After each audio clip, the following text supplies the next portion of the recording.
to what I thought was going to be a restaurant.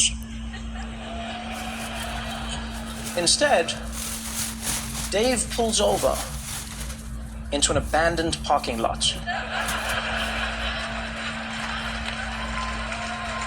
Kills the engine, looks over at me and goes, "All right, dude, we're here."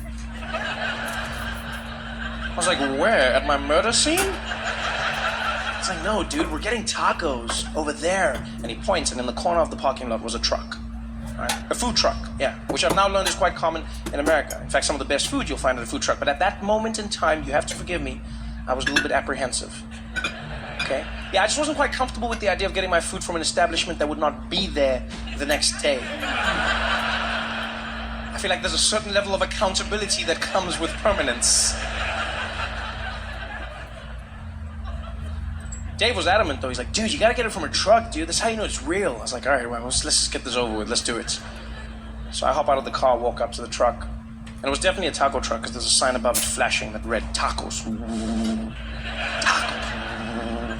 Tacos. By the way, weird piece of trivia about me as a person. I hate signs that flash but don't change. Yeah, I always feel like a sign shouldn't be allowed to flash unless it intermittently changes to some other information. Otherwise, I think that's wasted suspense. It should be illegal. It always catches my eye, and then I wait for something else, like tacos, and tacos. And what else? Tacos. Anything else? Tacos. Just stay on tacos! Anyway, now I'm irritated.